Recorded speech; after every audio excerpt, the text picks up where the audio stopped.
لا يزال الخير حيا لا يزال إن في الدنيا سلاما وظلال أخبر الأيام أنها في وصال. الحمدللہ رب العالمین والصلاة والسلام علی رسولہ الکریم وعلی آلہ واصحابہ اجمعین اما بعد فاعوذ باللہ من الشیطان الرجیم بسم اللہ الرحمن الرحیم رب اشرح لی صدری ویسر لی امری واحلل عقدۃ من لسانی یفقہوا قولی. آئیڈیل مسلم سیریز کا جو ہم نے آغاز کیا تھا اس میں ہم نے مختلف کریکٹرسٹکس کے بارے میں بات کرنا شروع کی تھی کہ ایک مثالی مسلمان ہونے کے لیے ہمیں کن کن صفات کی ضرورت ہے یا ہمارے اندر وہ کیا کیا صفات ہیں یا کیا کریکٹرسٹکس ہیں جن پہ ہمیں فوکس کرنا چاہیے تاکہ ہم ایک مثالی مسلمان کے طور پہ زندگی گزار سکیں. انہی صفات میں سے ایک صفت ہے دین کا علم حاصل کرنا، اور یہ وہ صفت ہے کہ آپ یوں کہہ لیجئے کہ بہت ساری چیزیں یا ہماری آئیڈیل مسلم ہونے کی جو خواہش ہے اس کی جو مین ڈپینڈنسی ہے وہ اسی چیز کے اوپر ہے، کیونکہ علم ایسی چیز ہے کہ جو ہمیں بتاتا ہے کہ وہ کیا کیا چیزیں ہمارے اندر ہونی چاہیے جن کو حاصل کر کے ہم اللہ کی رضا حاصل کر سکتے ہیں اور ایک اچھے مسلمان بن سکتے ہیں. اور اگر یہی نہیں ہے تو باقی بہت ساری چیزیں اگر ہم ٹھیک کرنا چاہیں بھی تو ٹھیک نہیں ہو سکتی، کیونکہ ہر چیز کی بنیاد جو ہے وہ علم ہے. رسول اللہ صلی اللہ علیہ وسلم نے فرمایا طلب العلم فریضۃ علی کل مسلم، علم حاصل کرنا ہر مسلمان پر فرض ہے. اور جب بھی ہم یہ حدیث پڑھتے ہیں یا سنتے ہیں، کیونکہ بڑی معروف حدیث ہے، تو فوراً ہم میں سے ہر انسان اس حدیث کو اپنے اوپر اپلائی کرنے کی کوشش کرتا ہے کہ کیا میں اس حدیث کے مطابق میں نے علم حاصل کیا ہے کہ نہیں کیا. اور بہت سے لوگ ایسے ہوتے ہیں جنہوں نے دنیاوی ڈگریز حاصل کی ہوتی ہیں، چاہے میڈیکل کی فیلڈ سے ہوں یا انجینئرنگ کی فیلڈ سے ہوں یا فائنینس کی فیلڈ سے ہوں یا کمپیوٹر سائنسز کی فیلڈ سے ہوں، آئی ٹی کی فیلڈ سے ہوں، جو بھی فیلڈز ہیں، تو ہم اپنے آپ کو تسلی دینے کے لیے فوراً اپنی ان ڈگریز کو اپنے ذہن میں لے آتے ہیں کہ اللہ کے رسول صلی اللہ علیہ وسلم نے فرمایا تھا کہ علم حاصل کرنا ہر مسلمان پر فرض ہے. تو دیکھیں میں نے تو ماشاءاللہ سے ڈاکٹر بننے کے تحت یا میڈیکل کے اندر میں نے اتنی ڈگریز حاصل کی ہیں، میں نے آئی ٹی کے اندر یہ سرٹیفکیشنز کی ہیں، میں نے یہ ڈگریز حاصل کی ہیں. تو فوراً ہمارے ذہن میں دنیاوی ڈگریز آنا شروع ہو جاتی ہیں اور ہم اپنے آپ کو سیٹسفائی کرتے ہیں کہ الحمدللہ ہم بھی ان لوگوں میں شامل ہیں جنہوں نے علم حاصل کیا. یہ جو دنیا کا علم ہے، جو بھی ہم پروفیشنز کی بات کرتے ہیں، یہ بھی ہمارے لیے ضروری ہے، بحیثیت مسلمان ہمیں ان کو بھی سیکھنا ہے. لیکن یہاں پر جس علم کی بات کی جا رہی ہے وہ دنیاوی ڈگریز والا علم نہیں ہے، یہ دین کا علم ہے. اور اگر ہم دیکھیں کہ یہ اگر دنیاوی علم ہوتا تو پھر آپ صلی اللہ علیہ وسلم نے جب آپ کو نبوت ملی اور آپ نے لوگوں کو اللہ کی طرف بلانا شروع کیا یا لوگوں کو جو تعلیم دینا شروع کی، وہ کس چیز کی تعلیم تھی؟ آپ صلی اللہ علیہ وسلم نے میڈیکل پہ فوکس نہیں کیا تھا کہ اچھے ڈاکٹرز پروڈیوس کریں، اچھے انجینئرز پروڈیوس کریں، اچھے جو ہے وہ بزنس مین پروڈیوس کریں. اصل فوکس کیا تھا؟ وہ دین کا علم تھا، اور وہ علم کیا تھا؟ وہ قرآن و سنت کا علم تھا. آپ صلی اللہ علیہ وسلم لوگوں کو جا کے قرآن کی تعلیم دیا کرتے تھے، آپ صلی اللہ علیہ وسلم لوگوں کو احادیث بتایا کرتے تھے، آپ کی جو کئی باتیں وہ احادیث ہیں. اور جب ہم قرآن و سنت کا مطالعہ کرتے ہیں تو ہمیں پتہ لگتا ہے کہ وہ سارا علم جو ہے، اس علم کی جو بنیاد یا اس علم کی جو فوکس تھا وہ تھا دنیا اور آخرت دونوں کی کامیابی. کیونکہ اللہ تعالیٰ نے قرآن میں فرمایا ان دین عند اللہ الاسلام، اللہ کے نزدیک جو دین ہے وہ اسلام ہے. اور اللہ تعالیٰ نے قرآن میں دین کا لفظ استعمال کیا، مذہب کا لفظ استعمال نہیں کیا. اور دین کہتے ہیں زندگی گزارنے کا طریقہ، وے آف لائف.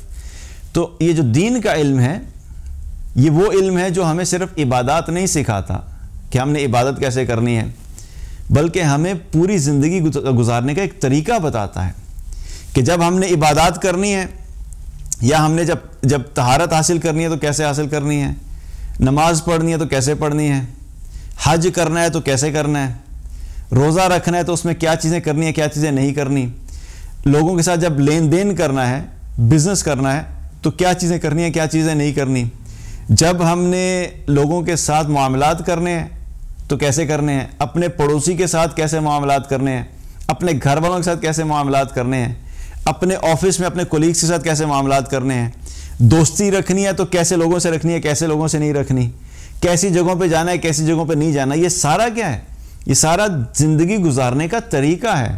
24 گھنٹے میں ہر چیز کے بارے میں ہمارا دین ہمیں بتاتا ہے کہ ہم نے اپنی زندگیوں کو کیسے گزارنا ہے۔ مسئلہ یہ ہوا کہ ہم لوگوں نے جب بھی ہم دین کی بات کرتے ہیں تو دین کی بات کرنے کی وجہ سے ذہن میں جو پہلا امپریشن یہ آتا ہے کہ بس اب نماز کی بات ہوگی، غسل کے فرائض پتہ لگیں گے، طہارت کیسے حاصل کرنی ہے، اور بس یہیں پہ آ کے ہمارا دین ختم ہو جاتا ہے، یا ہمارے دین کا جو ایک پرسیپشن ہے، جو انڈرسٹینڈنگ ہے، وہ ختم ہو جاتی ہے۔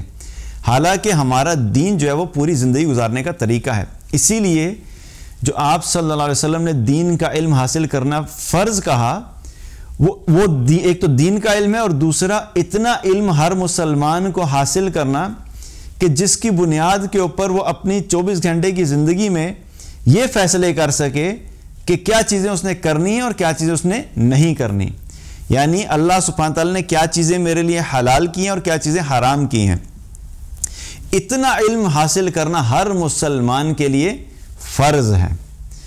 تو یہ پہلی چیز تو ہمیں پتہ لگی کہ یہ جو علم جس چیز کی ہم بات کر رہے ہیں یہ دنیا کی ڈگریز نہیں ہیں، اور میں پھر یہ بات کروں گا کہ اس کا مطلب بالکل یہ نہیں ہے کہ ہم نے دنیا کی ڈگریز حاصل نہیں کرنی۔ بحیثیت مسلمان ہماری رسپانسبلٹی ہے کہ ہم اپنی زندگی اس طریقے سے گزاریں کہ ہم دنیا میں بھی کامیاب ہونے کی کوشش کریں اور آخرت میں بھی کامیاب ہونے کی کوشش کریں، اور جب ہم نے دنیا میں باقی لوگوں سے کمپیٹ کرنا ہے، باقی نیشن سے کمپیٹ کرنا ہے، تو اس کے لیے آبویسلی ہمیں دنیا کی ان تمام ڈگریز کی اور ان تمام ایکسپرٹیز کی ضرورت ہے۔ ہمیں بیسٹ انجینئرز چاہیے، ہمیں بیسٹ ڈاکٹرز چاہیے، ہمیں بیسٹ آئی ٹی پروفیشنل چاہیے ہیں، لیکن صرف اسی چیز پہ فوکس نہیں کرنا۔ اور یہ چیزیں بھی اس لیے ہم نے سیکھنی ہے تاکہ ہماری ڈیپینڈنسی دوسروں پر نہیں ہو، ہم کسی کے محتاج نہیں ہوں۔ لیکن مسئلہ کیا ہوتا ہے کہ جب ہم اس ڈائریکشن میں چلنا شروع کرتے ہیں کہ دنیا کا علم حاصل کرنے کے لیے جب چلتے ہیں تو ہم کیا کرتے ہیں، ہم اپنی زندگی گزارنے کے طریقے سے دور چلے جاتے ہیں جو کہ ہمیں ہمارا دین سکھاتا ہے۔ اور دنیا کی جتنی بھی کتابیں ہیں، آپ مینجمنٹ کی بکس لے لیجئے، آپ فائنینس کی بکس لے لیجئے، آپ میڈیکل کی بکس لے لیجئے، آپ آئی ٹی کی بکس لے لیجئے، جو بھی فیلڈز ہیں، ہر انسان جس فیلڈ سے تعلق رکھتا ہے اور وہ اسٹڈی کرتا ہے، ان تمام کتابوں میں اگر آپ دیکھیں تو ہمیں کہیں پر بھی یہ نہیں پتہ لگتا کہ ہم نے زندگی کیسے گزارنی ہے۔ آپ مینجمنٹ کی بکس میں جب پڑھنا شروع کریں تو آپ کو پتہ لگے کہ آپ نے اچھا مینیجر کیسے بننا ہے، اچھی لیڈرشپ کوالٹیز کیا ہوتی ہیں، بزنس کو کیسے مینیج کرنا ہے۔ آپ بزنس کے اوپر بکس پڑھیں گے، بزنس اسٹڈیز کی بات کریں گے تو وہ آپ کو بتائیں گے آپ نے اچھا بزنس کیسے چلانا ہے۔ آپ میڈیکل کی بکس پڑھیں گے تو میڈیکل کی بکس آپ کو یہ بتائیں گے کہ آپ نے اچھا ڈاکٹر کیسے بننا ہے، آپ کو ریسپیریٹری سسٹم کا پتہ ہونا چاہیے، آپ کو ڈائجسٹو سسٹم کیسے ہوگا، اور سارے جسم کے جو جتنے بھی اعضاء ہیں، جو فنکشنز ہیں، جتنے سسٹمز کام کر رہے ہیں ان کے بارے میں پتہ لگے گا۔ آپ آئی ٹی کے اندر چلے جائیں گے تو آپ کو وہ بتائیں گے کہ اچھے نیٹ ورکس کیسے بنانے ہیں، لیٹسٹ ٹیکنالوجی کیا چل رہی ہے، سیلولر کمیونیکیشن کیسے ہوتی ہے، فائبر آپٹکس کیسے کام کرتی ہے، یا پروگرامنگ کیسے کرنی ہے۔ ہر کتاب اپنی فیلڈ سے ریلیٹڈ جو ہوتی ہے وہ ہمیں اس اسپیسیفک فیلڈ، اس ڈومین کے اندر ہم کیسے ایکسپرٹیز حاصل کر سکتے ہیں اس کے بارے میں بتاتے ہیں۔ لیکن کوئی بھی کتاب ان میں سے ہمیں یہ نہیں بتاتی کہ آخرت میں کامیاب کیسے ہونا ہے، زندگی کا مقصد کیا ہے، ہم دنیا میں آئے کیوں ہیں، مرنے کے بعد کیا ہوگا، قبر میں کیا ہوگا، قبر میں کیا سوال ہوں گے، میدان محشر کیسے قائم ہوگا، میدان محشر کے اندر کیا کیا کچھ ہوگا، کیا کیا سوال کیے جائیں گے، وہاں پر کامیابی کے لیے کیا کرنا ہے، وہاں پہ ناکامی سے بچنے کے لیے کیا کرنا ہے، وہاں پہ کون لوگ ہوں گے جو کامیاب ہو جائیں گے، کون ہوں گے جو ناکام ہو جائیں گے، پل صراط کے اوپر سے کیسے گزرنا ہے، جنت کیا چیز ہے، جہنم کیا چیز ہے، جنت والوں کے ساتھ کیا ہوگا، جہنم والوں کے ساتھ کیا ہوگا۔ یہ ساری جو چیزیں ہیں یہ ہمیں ان کتابوں میں نہیں ملیں گی، یہ ہمیں قرآن و سنت میں ملیں گی۔ اور اصل میں دیکھا جائے تو اگر ہم دنیا کے اندر ڈگریز کے اعتبار سے، اپنی ایجوکیشن کے اعتبار سے اگر بہت زیادہ ہائیلی کوالیفائڈ قسم کی ڈگریز حاصل نہیں بھی کر سکے، لیکن at the end of the day ہم آخرت میں کامیاب ہو جاتے ہیں تو واللہ ہم کامیاب ہو گئے. لیکن اگر دنیا میں ہم نے ساری ڈگریز حاصل کر لی اور ماسٹرز کیا اور اس کے بعد پی ایچ ڈی کیا اور اس کے بعد ڈبل پی ایچ ڈی کیا اور اس کے بعد پھر بھی پڑھے جا رہے ہیں اور ریسرچ پیپرز بھی لکھے جا رہے ہیں، ٹھیک ہے اپنے شوق کے اعتبار سے کر سکتے ہیں، لیکن اگر ہم اپنی آخرت سے غافل ہو گئے اور ہم نے یہ نہ سیکھا کہ ہم اس دنیا میں آئے کیوں ہیں اور ہم نے آخرت میں کامیاب کیسے ہونے اور ہم نے زندگی کیسے گزارنی ہے، تو پھر ہم اپنے آپ کو یہ نہیں کہہ سکتے ہم نے وہ علم حاصل کر لیا جس کے بارے میں رسول اللہ صلی اللہ علیہ وسلم نے کہا کہ ہر مسلمان پہ جو ہے وہ علم سیکھنا جو ہے وہ فرض ہے. تو پہلی چیز پتہ ہمیں یہ ہونی چاہیے کہ وہ علم کون سا ہے جو ہم نے سیکھنا ہے، اور وہ علم ہے قرآن و سنت کا علم اور زندگی گزارنے کا طریقہ. اب جو شخص بھی دین کا علم سیکھتا ہے تو اس کے لیے کیا ہے، بہت سارے فضیلت بھی ہے اور اس کو اللہ سبحانہ تعالیٰ کی طرف سے اسپیشل پروٹوکول بھی ملتا ہے. ایک حدیث ہے، ابن ماجہ کی روایت ہے، ایک صحابی کہتے ہیں کہ میں ایک مرتبہ مسجد نبوی میں داخل ہوا اور میں نے دیکھا کہ اللہ کے رسول صلی اللہ علیہ وسلم وہاں پر مسجد میں موجود ہیں، وہاں بیٹھے ہوئے ہیں، اور میں نے جا کے عرض کی کہ اللہ کے رسول صلی اللہ علیہ وسلم میں علم سیکھنے آیا ہوں، علم حاصل کرنے آیا ہوں. تو آپ صلی اللہ علیہ وسلم نے جب یہ سنا تو آپ کو بڑی خوشی ہوئی اور آپ نے فرمایا مرحبا بطالب علم، کہ آپ نے فرمایا کہ مرحبا، خوشی کا اظہار کیا کہ طالب علم کو جو ہے وہ خوش آمدید کیا، کہ بڑی خوشی کا اظہار کیا، اور پھر فرمایا کہ علم حاصل کرنے والے کو فرشتے اپنے پروں سے گھیر لیتے ہیں، اور نہ صرف گھیر لیتے ہیں بلکہ گھیر کے ایک دوسرے کے اوپر آ کے آسمان تک کور کر لیتے ہیں. اور پھر آپ صلی اللہ علیہ وسلم نے فرمایا کہ کس وجہ سے؟ آپ نے فرمایا کیونکہ وہ طالب علم جو چیز حاصل کرنا چاہ رہا ہے اس کی وجہ سے وہ فرشتے اس کو گھیر لیتے ہیں، یعنی اس علم کی وجہ سے. اس طالب علم کو اس لیے نہیں گھیر لیتے کہ وہ جو ہے وہ پولو بلو کا پرفیوم لگا کے آیا تو خوشبو بڑی اچھی تھی اس کی، اس لیے اس کو گھیر لیا، بلکہ اس کا جو مقصد ہے وہ علم حاصل کرنے آیا ہے، اور فرشتوں کو اس علم کی امپورٹنس کا پتہ ہے، اس علم حاصل کرنے کی نیت کی وجہ سے اور اس علم کی وجہ سے فرشتے اس کو گھیر لیتے ہیں. تو یہ علم حاصل کرنے والے کا مقام ہے. اسی طریقے سے ایک اور روایت میں آتا ہے، آپ صلی اللہ علیہ وسلم نے فرمایا کہ جو شخص بھی حصول علم کے لیے کسی راہ پر چلا تو اللہ تعالیٰ اس شخص کے لیے جنت کا راستہ آسان کر دیتا ہے. اور پھر فرمایا کہ فرشتے طالب علم کے لیے اپنے پروں کو بچھا دیتے ہیں. اور پھر فرمایا کہ زمین اور آسمان میں ہر چیز، یہاں تک کہ مچھلیاں بھی پانیوں میں، مچھلیاں بھی سمندر میں اس شخص کے لیے مغفرت کی دعا کرتی ہیں. آپ سوچئے کہ ایک شخص ہے جو علم حاصل کرنے کے لیے نکلا تو پہلی چیز کیا پتہ لگی؟ جنت کا راستہ آسان کر دیتے ہیں. جنت کا راستہ کیوں آسان کر دیتے ہیں؟ کیونکہ اس کی ایک وجہ تو یہ ہے کہ وہ جو علم سیکھنے جا رہا ہے، دین کا علم، وہ اتنا بڑا عمل ہے کہ اس عمل کی وجہ سے اللہ تعالیٰ اس کے لیے جنت کا راستہ آسان کر دیتا ہے. اور دوسرا مطلب اس کا کیا ہو سکتا ہے کہ جتنا وہ علم حاصل کرے گا اس کو یہ پتہ چلتا جائے گا کہ میں نے جنت میں کیسے جانا ہے، کیونکہ جنت حاصل کرنے کے لیے ہمیں کن کن رستوں سے گزرنا ہے، کن چیزوں کو کرنا ہے، کن سے بچنا ہے، وہ ہمیں پتہ ہونا چاہیے. اگر ہمیں ان چیزوں کا علم ہی نہیں ہے تو جنت کا راستہ کیسے آسان ہوگا؟ آپ کسی جگہ پہ ٹریول کرتے ہیں اور آپ کو اس پورے راستے کے بارے میں پتہ ہے اور جتنا مرضی اس کے اندر ٹرنز آئیں، آپ کو اگر یاد ہے اور آپ پہلے سے بہت دفعہ جا چکے ہیں تو آپ کے لیے مسئلہ ہی نہیں ہوگا. آپ بغیر سوچے سمجھے لیفٹ رائٹ کرتے کرتے آپ پہنچ جائیں گے جتنی مرضی اس میں ٹرننگز ہیں. لیکن آپ ایک ایسی جگہ پہ جا رہے ہیں جہاں پہلی دفعہ جا رہے ہیں اور اس میں بہت زیادہ ٹرنز ہیں اور آپ کو پتہ ہے کہ آپ کو پتہ ہی نہیں راستے کا، تو آپ کے لیے وہ مشکل ہوگا راستہ. اسی طریقے سے اگر آپ نے علم حاصل کیا ہوا ہے اور آپ کو اس چیز کا علم ہے کہ کیا چیزیں ہیں جو جنت لے جانے والی ہیں اور کیا چیزیں ہیں جو کہ جنت سے ہٹانے والی ہیں اور کیا کرنے اور کیا چیزیں نہیں کرنی، تو کیا ہوگا؟ آپ کے لیے آسان ہو جائے گا وہ ڈیسیژنز کرنا کہ مجھے کن چیزوں کو کرنا ہے اور کن چیزوں سے بچنا ہے. وہ کس بنیاد پہ ہو رہا ہے؟ علم کی بنیاد کے اوپر. اور اگر آپ نے علم حاصل ہی نہیں کیا تو وہ جنت کا راستہ کیا ہو جائے گا؟ مشکل ہو جائے گا. اور دوسری بات یہاں سے کیا پتہ لگتی ہے کہ علم حاصل کرنے والے کا مقام دیکھیں, آپ پروٹوکول دیکھیں کیا ہے. آپ ذرا تھوڑی دیر کے لیے امیجن کریں کہ اگر آپ کسی روڈ سے گزر رہے ہیں اور اچانک آپ روڈ سے گزر رہے ہیں, آپ دیکھتے ہیں کہ روڈ کے دونوں سائڈ پہ بہت زیادہ لوگ جو ہیں اکٹھے ہوئے ہیں, اور آپ کہتے ہیں بھئی یہ سب کیوں اکٹھے ہوئے ہیں, اور آپ وہاں سے پیدل گزر رہے ہیں اور لوگ آپ کو دیکھ رہے ہیں, تو آپ پوچھیں بھی کس لیے اکٹھے ہوئے ہیں, تو آپ کو کہا جی آپ کے لیے اکٹھے ہوئے ہیں, یہ آپ کو دیکھنے کے لیے آئے ہیں. تو آپ کو کیسا محسوس ہوگا, کتنا اسپیشل فیل ہوگا کہ اتنے سارے لوگ جو ہیں وہ میری خاطر یہاں پہ آئے ہیں, حالانکہ ہیں تو انسان ہی. تو آپ سوچیں کہ طالب علم کے لیے اللہ تعالیٰ نے کیا پروٹوکول رکھا ہے کہ طالب علم کے لیے فرشتے جو ہیں پر بچھا دیتے ہیں, صرف اکٹھے نہیں ہوتے بلکہ اس کے لیے فرشتے جو ہیں پر بچھا دیتے ہیں. اس کا کیا مقام ہے کہ اس کو اتنا بڑا پروٹوکول مل رہا ہے. کس چیز پہ مل رہا ہے؟ دین کا علم حاصل کرنے کی وجہ سے. اور یہ پروٹوکول اس کو نہیں مل رہا جس کے پاس مال ہے, جس کے پاس اچھی گاڑیاں ہیں, جس کے پاس دنیاوی ڈگریز ہیں. کہ دین کا علم حاصل کرنے کے لیے جو شخص نکلا یا دین کا علم حاصل کر رہا ہے, اس کے لیے فرشتے جو ہیں وہ اس کو یہ پروٹوکول دیتے ہیں. تو کیا پتہ لگا. اور سب سے بڑی بات کیا ہے کہ ہم سب چاہتے ہیں کہ ہماری مغفرت ہو جائے. ہم خود بھی دعا کرتے ہیں, لوگوں سے بھی کہتے ہیں بھئی میرے لیے دعا کرنا, اللہ میری مغفرت کر دے, مجھے معاف کر دے, میرے گناہوں کو معاف کر دے. تو جو علم حاصل کرنے والا ہوتا ہے اس کے کہے بغیر زمین آسمان کی جو مخلوقات ہیں اس کی مغفرت کی دعا کر رہی ہوتی ہیں. آپ سوچیں کہ سمندر کے اندر جتنی مچھلیاں ہیں وہ ساری کے ساری آپ کے لیے دعا کر رہی ہیں.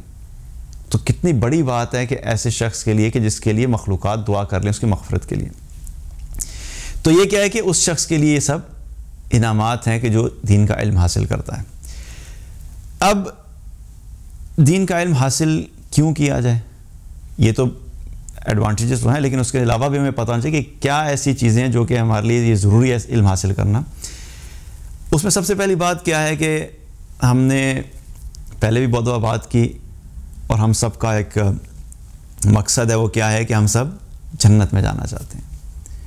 جنت میں جانا چاہتے ہیں. اب جنت میں جانا تو چاہتے ہیں, ہر مسلمان کی خواہش ہے کہ میں جنت میں چلا جاؤں, اور خواہش کرنی بھی چاہیے, کوشش بھی کرنی چاہیے, دعا بھی مانگنی چاہیے. اور دعا میں بھی صرف جنت نہیں مانگنی چاہیے بلکہ آپ صلی اللہ علیہ وسلم نے کیا فرمایا کہ جنت الفردوس مانگو. اللہ سے جب دعا مانگو تو فردوس کی دعا کرو کہ مجھے اللہ مجھے جنت الفردوس میں جگہ عطا فرما. لیکن جنت جانا تو چاہتے ہیں, لیکن اگر ہمیں یہی نہیں پتہ کہ جنت جانے کے لیے ہمیں کیا اعمال کرنے ہیں تو پھر جنت میں کیسے پہنچیں گے. یہ ایسے ہی ہے کہ کوئی شخص یہ کہ میں ڈاکٹر بننا چاہتا ہوں, اس کی خواہش ہے کہ میں ڈاکٹر بننا چاہتا ہوں. اب وہ خواہش تو ہے, تو آپ اس کو کیا کہیں گے, اچھا اگر آپ نے ڈاکٹر بننا ہے تو آپ کو پری میڈیکل کے اندر اچھے مارکس لے کے آنے ہیں.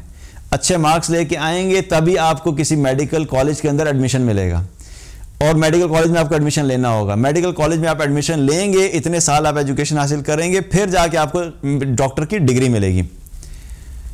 تو پورا ایک پروسیس ہے. اب وہ اس پروسیس سے گزرے بغیر, وہ علم حاصل کیے بغیر اگر وہ کہ نہیں میں یہ سب کچھ تو میں نہیں کر سکتا, لیکن مجھے ڈگری دے دو, تو ایسے تو ڈگری نہیں مل سکتی. خواہش کے اوپر تو ڈگری نہیں ملے گی, محنت کرنی پڑے گی. اسی طریقے سے جنت جانا ہے تو جنت جانے کے لیے ہمیں وہ علم حاصل کرنے کی ضرورت ہے, تاکہ ہمیں پتہ تو لگے کہ مجھے کیا کیا کرنا ہے تاکہ میں جنت پہنچ سکوں. جنت ہم صرف خواہش پہ تو نہیں پہنچ سکتے, ہمیں یہ پتہ ہونا چاہیے کہ وہ کیا اعمال ہیں جو کہ اللہ کی رضا والے ہیں, وہ کیا اعمال ہیں جو میں کروں گا تو جن سے اللہ راضی ہوگا, وہ کیا اعمال ہیں جو کہ جنت پہ رستے پہ لے جانے والے ہیں, وہ کیا اعمال ہیں جن کے اوپر اللہ سبحانہ تعالیٰ نے اور اللہ کے رسول صلی اللہ علیہ وسلم نے فرمایا کہ یہ اعمال جنت میں لے جانے والے ہیں. ان سب اعمال کے بارے میں پتہ ہونے کے لیے ہمیں کیا کرنا ہے, علم حاصل کرنا ہے. علم حاصل کرنا ہے. اگر علم ہی نہیں ہے تو ہم کیسے کریں گے. تو جنت میں بھی اگر جانا ہے تو کیا ہے کہ اس کے لیے علم حاصل کیے بغیر ہم نہیں جا سکتے, کیونکہ اس کے لیے ہمیں پتہ ہونا چاہیے کہ ہمیں کیا چیز کرنی ہے اور کیا چیز نہیں کرنی ہے, کیا حلال ہے کیا حرام ہے, کس چیز کو کرنے کی وجہ سے میں جنت میں جا سکتا ہوں, کس چیز کے کرنے کی وجہ سے جو ہے وہ جنت میں جانے کے بعد انسان جہنم میں چلا جاتا ہے. تو ان اعمال کا پتہ ہونے کے لیے بھی ہمیں علم کی ضرورت ہے. اسی طریقے سے اللہ تعالیٰ نے قرآن میں فرمایا سورہ فاطر میں آیت نمبر 28 ہے, انما یخشی اللہ من عبادہ العلماء.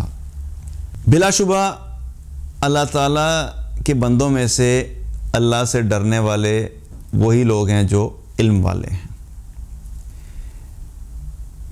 اللہ سبحانہ تعالیٰ کون ہے؟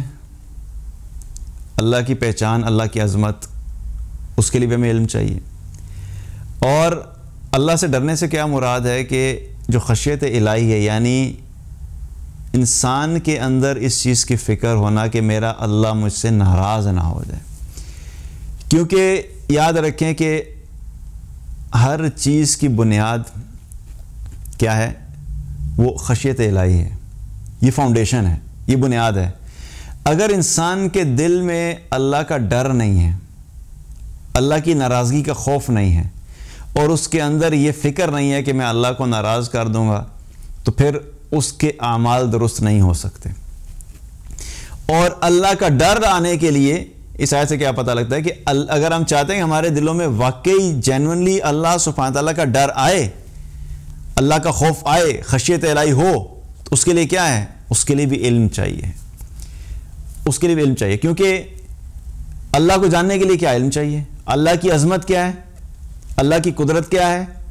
اللہ کی صفات کیا ہیں؟ اللہ کی رحمت کیسے ہے؟ اللہ کی مغفرت کیا ہے؟ اللہ کن چیزوں سے ناراض ہوتا ہے؟ اللہ سبحانہ تعالیٰ کن چیزوں سے راضی ہوتا ہے؟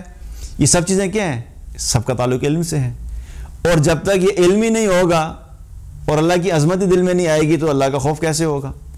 تو اس کے لیے بھی کیا ہے کہ ہمیں علم کی ضرورت ہے، کیونکہ یہ چیز اگر ہمارے دل میں درست ہو جائے تو ہماری زندگی کے بہت سارے معاملات جو ہیں وہ درست ہو جاتے ہیں۔ اگر اللہ کا خوف نہیں ہے تو یقین جانیں کہ لوگ بڑے بڑے اچھے اسٹیبلش سسٹمز کے اندر بھی ایسے کام کر جاتے ہیں کہ جو اپنی مرضی کے ان کے ہوتے ہیں، جو اللہ کی ناراضگی کے ہوتے ہیں۔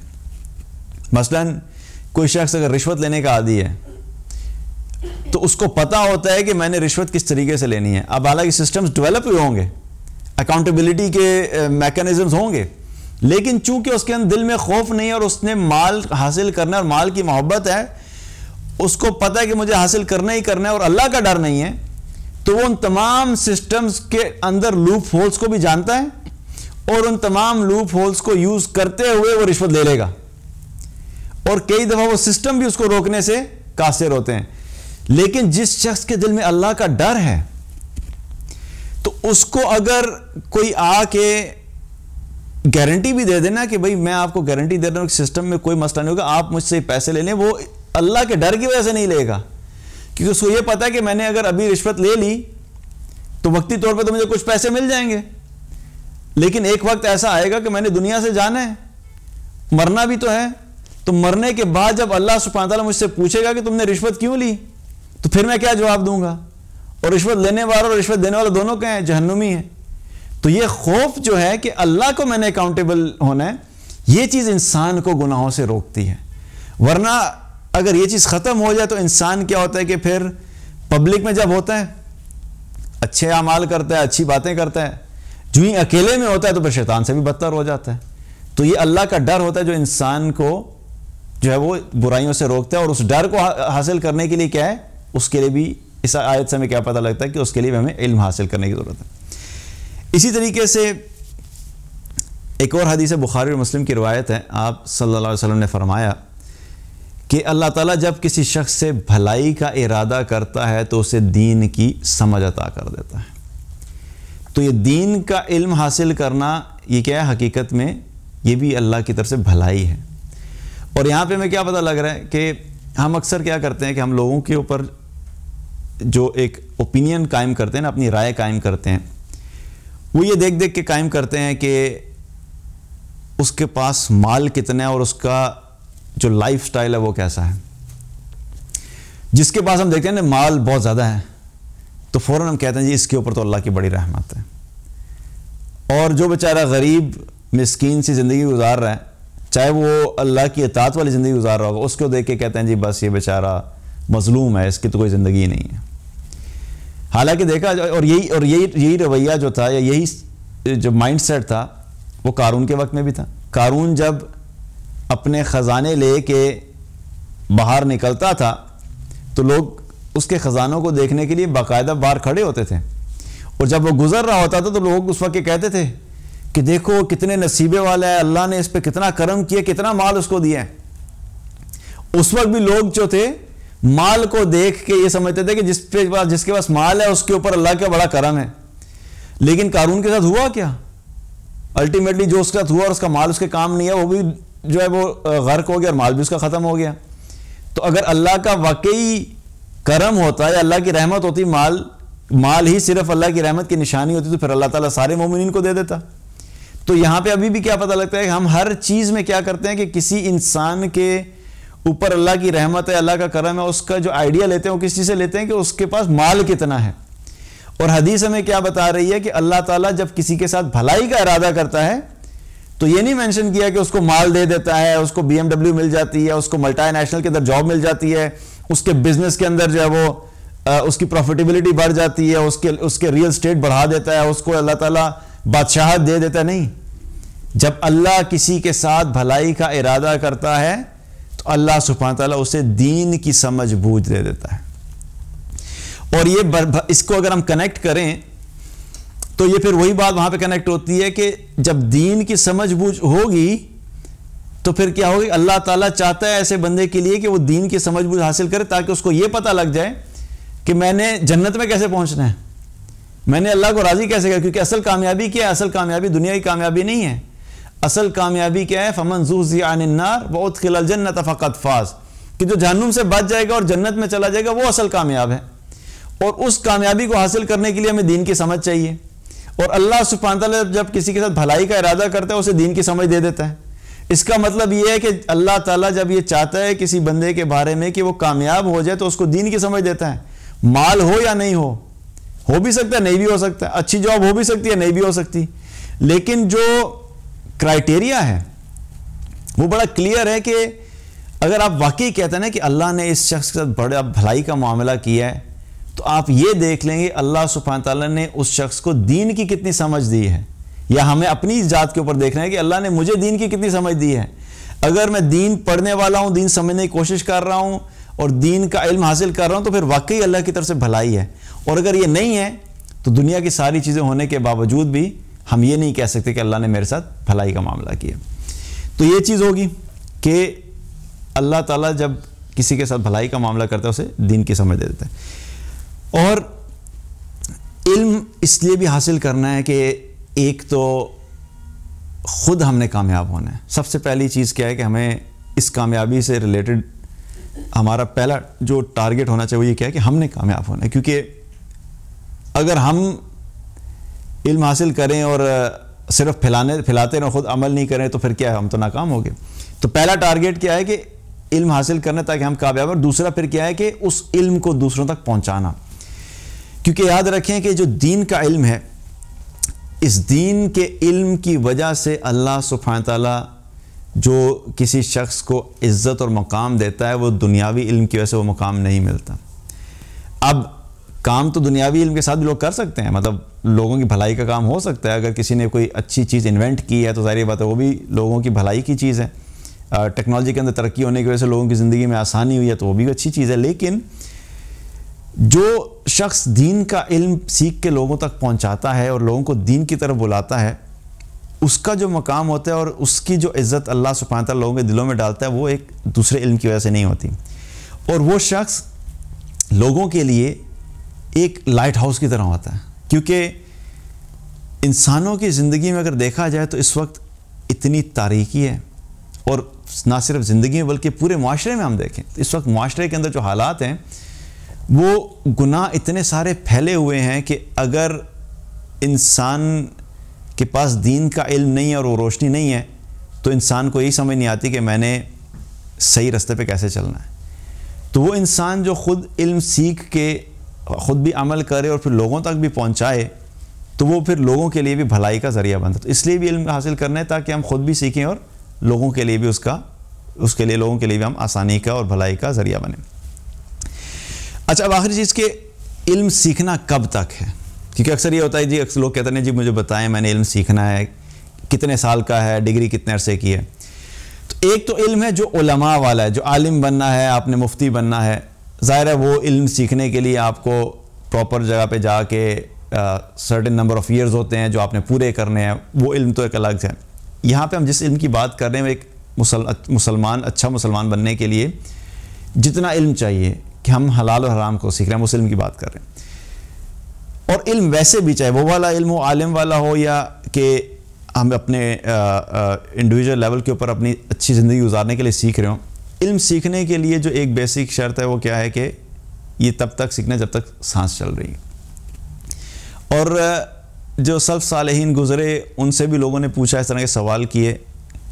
اور ابن ابی غسان رحمۃ اللہ علیہ سے کسی نے پوچھا علم کے بارے میں، تو انہوں نے فرمایا کہ جب تک تم علم حاصل کرتے رہو گے صاحب علم رہو گے، اور جس وقت تم علم سے بے نیاز ہو جاؤ گے، اس سے بے نیازی اختیار کرو گے، تو تم اسی وقت جاہل ہو جاؤ گے. یعنی کہ اگر ہم یہ سمجھیں کہ میں نے 2 سال پڑھ لیا، 4 سال پڑھ لیا، 5 سال پڑھ لیا، اور میں نے قرآن سیکھ لیا ہے، میں نے تجوید بھی سیکھ لیا ہے، میں نے اس کا ترجمہ بھی سیکھ لیا ہے، میں نے تفسیر بھی پڑھ لی ہے، اب میں پڑھ کے اب جو ہے نا اب تو میں بالکل اب مجھے مزید پڑھنے کی ضرورت نہیں. تو جس وقت انسان اس مائنڈ سیٹ میں گیا کہ اب مجھے علم حاصل کرنے کی ضرورت نہیں، تو اسی وقت انسان جاہل ہو جائے گا. کیونکہ یہ علم ایسا نہیں ہے کہ آپ اس کو پڑھ کے اندر بس سٹور ہو گیا اور اب ساری زندگی آپ کچھ نہیں پڑھیں گے. اگر آپ نہیں پڑھیں گے، جو ہی آپ چھوڑ دیں گے، آپ کو خود محسوس ہوگا کہ آپ ایک دم سے اپنے آپ کو آپ لگے گا کہ آپ جاہل ہو گئے. تو پہلی چیز کیا ہے کہ ساری زندگی سیکھتے رہنا. اسی طرح امام مالک رحمۃ اللہ علیہ سے کسی نے پوچھا کہ علم ہی کے بارے میں، تو آپ نے فرمایا کہ ایسے شخص کے لیے جس کے پاس کچھ علم ہو مناسب نہیں کہ وہ مزید علم حاصل نہ کرے. یعنی کہ اب ایک ایسا شخص ہے جس نے کچھ علم حاصل کر لیا ہے، عالم بن گیا، مفتی بن گیا، اور اب اگر مطمئن ہو گیا، میں سمجھانے کے لیے بتا رہا ہوں، اب وہ مطمئن ہو گیا میں نے تو 8 سال 10 سال 15 سال علم حاصل کر لیا ہے، اب مجھے مزید پڑھنے کی ضرورت نہیں ہے. تو امام مالک کیا فرما رہے ہیں کہ ایسے شخص کے لیے مناسب نہیں ہے کہ وہ علم حاصل کرنا چھوڑ دے. کیونکہ کیا پتہ لگا کہ کانسٹنٹلی ہم نے اس علم کو حاصل کرتے رہنا ہے. اسی طرح عبداللہ ابن مبارک رحمۃ اللہ علیہ سے کسی نے پوچھا کہ آپ کب تک علم حاصل کرتے رہیں گے؟ تو انہوں نے فرمایا کہ موت تک. اور پھر بڑی پیاری بات کی، انہوں نے کہا کیونکہ مجھے اس بارے میں پتہ نہیں ہے کہ کون سی ایسی بات ہے جو میرے لیے مفید ہے، ہو سکتا ہے کہ وہ میں ابھی تک سیکھ ہی نہیں سکا ہوں. یعنی مجھے نہیں پتا کہ عین ممکن ہے کہ جب میں یہ فیصلہ کروں کہ اب میں نے علم حاصل نہیں کرنا، اور جو میرے لیے فائدہ مند بات تھی وہ میں نے سیکھی ہی نہیں، اس لیے میں موت تک علم حاصل کرتا رہوں گا. تو علم جو ہے نا یہ کیا ہے کہ ہم نے روزانہ اس کا کچھ نہ کچھ حصہ سیکھنا ہے، کانسٹنٹلی ہم نے سیکھتے رہنا ہے. کیونکہ جس وقت ہم یہ سمجھتے ہیں میں نے یہ سب پڑھ لیا اور چھوڑ دیتے ہیں، تو اسی وقت انسان کیا بالکل محسوس ہوتا ہے کہ وہ جاہل ہو گیا. تو کانسٹنٹلی یہ ہے کہ دین کا علم اور ایسے باتیں سیکھتے رہنا جس کی وجہ سے ہمیں ایک تو ہمارا علم فریش بھی رہے اور ریمائنڈر بھی ہوتا رہتا ہے، اور ہم جو ہے وہ صحیح راستے پر بھی رہتے ہیں اس علم کی بنیاد کے اوپر. تو اللہ تعالیٰ سے دعا ہے کہ اللہ تعالیٰ ہم سب کو دین کا علم سیکھنے کی توفیق عطا فرمائے اور صحیح علم سیکھنے کی توفیق عطا فرمائے، اور جو کچھ بھی سیکھے اللہ تعالیٰ اس پہ عمل کرنے کی توفیق عطا فرمائے. بارک اللہ علیکم. السلام علیکم ورحمۃ اللہ وبرکاتہ.